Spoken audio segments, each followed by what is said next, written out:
Coucou, je suis ravie de vous retrouver pour l'épisode numéro 2 de notre Art Journal. Donc je vous rappelle, on travaille dans ce classeur de chez Stampin' Up qui permet de ranger des pages qui mesurent 6 pouces par 8 pouces de hauteur.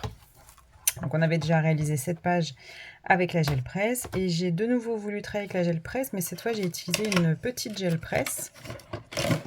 Hop, un format un peu plus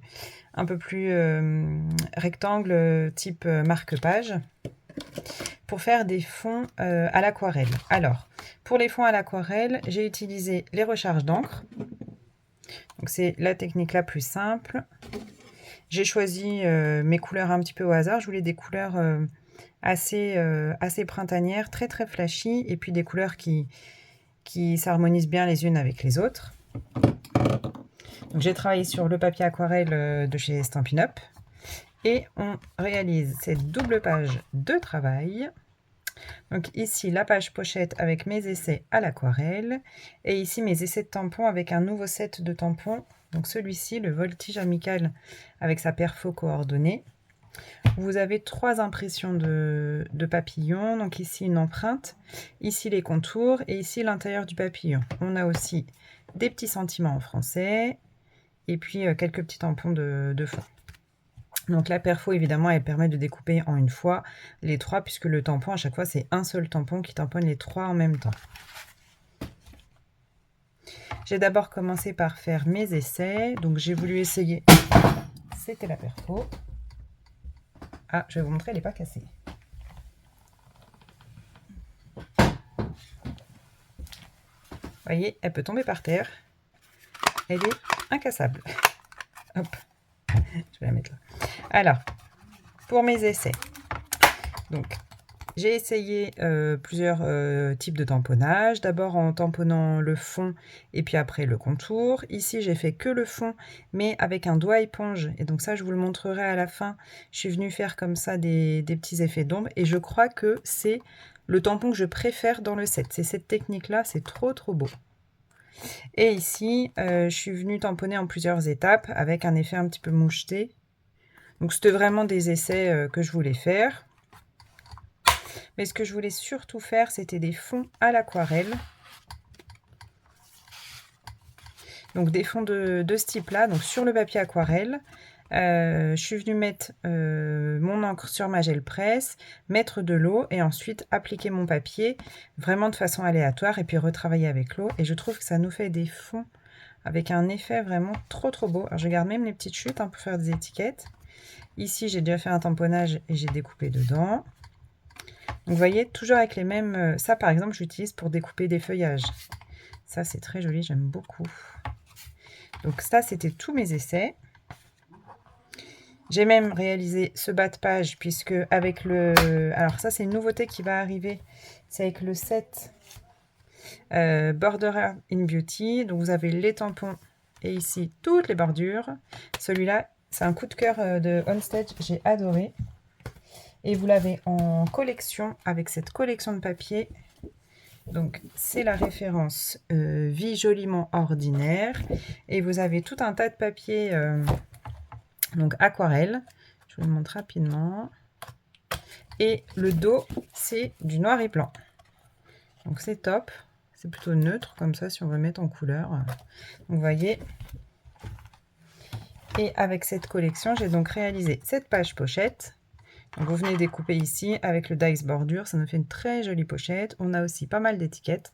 Moi j'en profite pour faire mes petites écritures de technique et puis les lots ou le matériel utilisé. Vous voyez là, j'ai découpé mes papillons dans mon papier aquarelle. Donc dans celui-ci, et en fait ça nous fait un petit arc-en-ciel comme ça sur les papillons. C'est vraiment très très joli. Et donc ma pochette, elle me sert à ranger tous mes échantillons. Et puis je pourrais venir piocher comme ça pour faire mes créas ensuite, des cartes, des marque-pages, ce que vous voulez. Ou même juste faire des découpes dedans. Donc le fait que ça soit une pochette, c'est pratique. Comme ça je peux ranger tous mes échantillons. Et j'ai pas besoin de les chercher. Hop. On peut en mettre quand même. Voilà, et donc après tout ceci, j'ai donc réalisé une carte que je vous montre, qui est ici, donc avec un fond aquarelle, vraiment très très joli. Ici des tamponnages, donc les tamponnages pleins c'est bien pour faire un effet comme ça, ombré, c'est très joli. Et puis je suis venue les embosser à la poudre transparente, comme ça fixe la couleur. J'ai reproduit mon effet ici avec les doigts éponge sur le fond. Donc ça fait comme des ombres de papillons, c'est vraiment très très beau. Et ici, je suis venue embosser sur du... Alors c'est du papier calque, c'est du papier... J'oublie tout le temps le nom de la référence. Je regarde, je triche. C'est du papier vélin, voilà. Donc le papier vélin, et on vient tamponner en couleur et puis embosser avec de la poudre transparente. Et puis j'utilise les petits zigouigouis là pour faire mes angles. C'est trop trop beau. Et à l'intérieur, j'ai reproduit le même effet et puis le petit message qui est tamponné. Comme ça, votre carte, elle est déjà rédigée. Donc, je vous laisse le tuto pour faire les fonds aquarelles et moi, je vous dis à très vite avec les produits de la boutique Stampin' Up. Bye bye! Alors, c'est parti, on s'installe et on prépare son matériel. Vous choisissez des recharges d'encre, les couleurs qui vous plaisent, votre papier aquarelle, un spray d'eau, ici j'ai pris un brumisateur, et la gel presse. Donc on commence par déposer des gouttes d'encre sur la gel presse, de façon aléatoire, hein, on ne se prend pas la tête, et puis après on va venir mettre un petit peu d'eau, voilà, pour venir diluer ces gouttes d'encre. Pour le choix des couleurs, ce que je fais, c'est que je suis les couleurs sur le cercle chromatique. Donc là, je suis partie dans une tonalité de jaune, bleu et vert. Les couleurs, elles sont, comment dire, juxtaposées elles sont les unes à côté des autres, donc elles sont harmonieuses. Et j'hésite pas à remettre un petit peu d'eau sur mon papier aquarelle pour continuer à faire diffuser les couleurs. Et puis je tourne comme ça sur le cercle, j'arrive tranquillement vers les bleus. Donc pareil, je dépose quelques gouttes d'encre bleue et je viens remettre ma feuille qui est encore bien mouillée, comme ça l'encre va diffuser. Et j'hésite pas à mouiller mon papier pour que l'encre se mélange à la couche d'en dessous. Donc là, après, vous continuez jusqu'à ce que le résultat vous plaise. Et je continue de tourner sur mon cercle et j'arrive vers les violets. En fait, j'ai pris un rose foncé, mais rose et bleu, ça donne du violet. Donc on est sur des couleurs qui sont les unes à côté des autres sur le cercle. Et vous allez voir, en fait, comme à chaque fois ce sont les mêmes couleurs, et ben forcément, elles s'harmonisent parfaitement. Donc je viens remettre un petit peu d'eau pour laisser diffuser l'encre et je vais mettre de côté. Pour l'instant, je le laisse tel quel, je vais voir ce que j'en fais après. Donc vous avez le temps, vous le laissez sécher. Le papier aquarelle, c'est un papier qui prend énormément l'eau, donc il va mettre du temps à sécher. Moi, mon premier essai, j'avais fait la veille et j'avais laissé sécher comme ça mes papiers toute la nuit à plat sur le bureau. Donc je reprends une chute d'aquarelle et je viens récupérer les gouttes qui sont restées sur la gel presse. Alors j'adore cet effet, j'aurais pu m'arrêter là d'ailleurs. Et avec ça, faire un fond, garder des réserves de blanc, c'est aussi pas mal. Mais je continue avec mes couleurs et là, j'essaye de faire des mélanges, voir ce que ça peut donner. Quand on met très peu d'eau, on a un effet moucheté sur le papier. Si on met beaucoup d'eau, on a un effet très dilué comme une flaque. J'aime beaucoup ces effets-là également. Mais les effets mouchetés, moi, je les garde et j'en fais des découpes. Donc quand vous voulez changer de couleur, le plus simple, c'est quand même d'essuyer la gel presse et de continuer. Comme ça, on évite les mélanges. Là, je vais partir dans des tonalités de jaune et de rose. Donc je dépose de façon aléatoire, je viens et je mets aussi de l'eau sur mon papier aquarelle. Ça va faciliter la diffusion des couleurs. Donc vous voyez là, on est vraiment sur des coloris dans les tons de jaune qui s'harmonisent. Le jaune et le rose, c'est très joli aussi, ça vous fait des très jolis fonds. Et je continue, donc je vais faire l'autre partie de mon papier blanc. Donc le papier aquarelle, là je ne l'ai pas découpé, il a pile poil la hauteur de ma gel presse. Donc je viens remettre de l'eau sur le fond du papier, enfin sur le papier pour que l'encre diffuse. Et puis j'ai la zone du milieu entre le rose et le jaune. Et ben, je vais mettre un vert, c'est le limonade à la limette, c'est un vert assez clair. Et donc vous voyez, ça fait la zone de jonction entre les deux et je trouve ça vraiment très très joli. Donc je décide de m'arrêter là pour mes papiers. Alors, je les sèche au heat gun parce que je voulais avancer dans mon projet, mais vous pouvez les laisser sécher toute la nuit, enfin plusieurs heures, ça pose pas de problème. Bon, au heat gun, ça sèche bien, hein, ça sèche assez vite. Et je vais vous montrer les autres exemples de réalisation, toujours avec les mêmes couleurs.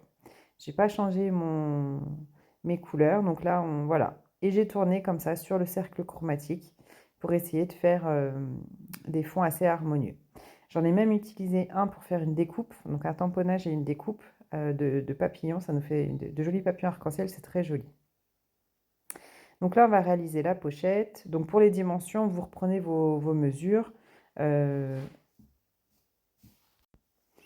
importe, ici, c'était vraiment à la dimension de ma pochette pour aller dans mon classeur. Une fois que j'ai réalisé le bas de ma pochette, je vais venir la décorer. Pour la décorer, j'utilise le lot Border d'InBeauty et je suis venue comme ça découper des étiquettes que je suis venue tamponner avec mes tampons encreurs, évidemment les mêmes couleurs que mes recharges d'encre. C'est l'avantage avec Stampin' Up, c'est que tout est coordonné, mes tampons encreurs et mes recharges, c'était les mêmes couleurs. Donc ces petites étiquettes, elles sont parfaites pour écrire mon petit journaling, donc la date, et puis la technique utilisée, le matériel. Vous pouvez noter aussi toutes les couleurs que vous utilisez, comme ça si vous les reprenez plus tard, vos fonds de page, et ben, vous aurez des projets coordonnés avec les couleurs. Ce classeur, il est vraiment super parce que je vais pouvoir y stocker toutes mes techniques, tous mes essais, éventuellement mes fonds de page, par exemple. Et puis comme ça, quand j'aurai un projet à faire, une carte, un marque-page, je viendrai piocher dans ma réserve et j'aurai déjà mes fonds de page déjà faits. Un petit peu de Whincoff Stella sur mes papillons parce qu'il n'y a jamais assez de paillettes. Donc voilà, j'avais repéré mes trous, je viens perforer pour pouvoir ranger ma page dans le classeur. J'ai décidé de faire des pages, les fonds de page en noir. Ça permet de faire ressortir les couleurs, j'aime bien. Et donc je viens ranger comme ça tous mes papiers aquarellés et je sais qu'ils sont stockés ici dans mon classeur. J'aurai plus qu'à venir les piocher pour les retravailler ensuite. Alors, donc, je range dans mon classeur. Je m'en lasse pas, j'adore. Vraiment, j'aime beaucoup ce projet. C'est tip top pour tout classer, tout ranger. C'est génial. J'adore ces classeurs. Donc là, on va finir la carte ensemble. Je coupe une base de carte donc en 4 pouces par 6 pouces. Enfin 12 pouces de haut et je plie à 6. Comme ça va me faire une ouverture par le haut. J'aime bien. J'aime beaucoup les fonds de cartes en blanc. Ça fait ressortir vraiment les projets. Comme j'ai des projets assez colorés, bah, je trouve que ça les fait ressortir. C'est sympa. Et on va venir décorer l'intérieur de carte. Donc pour l'intérieur de carte, je vous montre la technique avec le doigt éponge. Je vais venir ancrer une première fois avec une couleur claire. Ici, c'est la couleur jolie rose. Mes tampons pleins, donc ce que j'appelle les empreintes moi, de papillons. Donc je viens les tamponner une fois ou deux. Alors j'utilise une plateforme de tamponnage, c'est quand même ce qu'il y a le mieux pour retamponner pour que ça soit parfait, hein. Et ensuite, je vais venir avec un doigt éponge et une couleur un petit peu plus foncée. Donc j'ai dû prendre le pétunia pétillant, je crois que c'est comme ça qu'il s'appelle. Donc un rose framboise là. Je viens faire alors au doigt éponge, les petits détails. Donc soit le centre, soit les ailes du papillon. Et ça vous donne tout de suite un relief à ce papillon. J'adore cette technique. Vraiment, je crois que c'est mon tampon préféré. C'est ce que je disais en début de vidéo, c'est l'effet que je préfère. Et puis, je vais profiter de ma plateforme pour tamponner mon sentiment. Donc là, je vais utiliser notre nouvelle encre noire, donc qui est polyvalente parce qu'on peut l'utiliser avec des techniques à l'eau et les feutres à alcool. Donc c'est une encre qui est hybride et qui est vraiment parfaite pour nos projets. Et puis, je viens réutiliser ma couleur pétunia pour terminer mon sentiment. Et comme ça, on a un sentiment en 2 couleurs, c'est très joli. Et votre carte, elle est déjà tamponnée, donc le message apparaît déjà. Et voilà, l'épisode 2 de notre Art Journal est terminé. J'espère qu'il vous aura plu. Et puis, j'ai hâte de vous retrouver pour l'épisode numéro 3. Alors, à votre avis, est-ce qu'on continue avec la gel presse? Hâte de vous lire en commentaire. Je vous dis à très vite avec les produits Stampin' Up!